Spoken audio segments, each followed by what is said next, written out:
ঢাকাতে মাংস কিনে ফিরছিলাম বাসার দিকে। তো বাসার দিকে আসতে হঠাৎ দেখি এখানে এক বুড়ি মহিলা, একদম শেষ বয়সের দিকে, এখানে শুয়ে আছে। তো দেখলাম এখানে পুলিশ, জনগণ সবাই দাঁড়িয়ে আছে।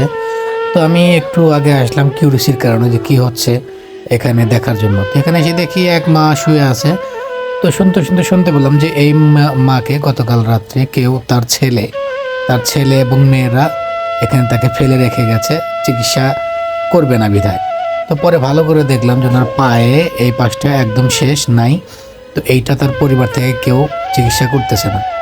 তো আসলে আজকে শুক্রবার, তারপরে আমাদের শবে বরাতের দিন। তো এই দিনে আমি ভিডিওটা দেখে আমার এতই খারাপ লাগলো ওনাকে দেখে, যে কেউ আজকে রাত্রে মাপ চায়, ক্ষমা চায় আল্লাহর কাছে, যে আল্লাহ আমাকে সব ক্ষমা করে ব্যস্ত নসিব করো। আর এই এই এই মায়ের যে কুলাঙ্গারগুলা জন্ম দিছে, এই কুলাঙ্গারগুলা নিজেরাই জাহান্নাম কনফার্ম করে নিল। আল্লাহ সবাইকে মাফ করেন। আজকে শবে বরাত, পবিত্র শবে বরাত। আল্লাহ সবাইকে ক্ষমা করুন, সবাইকে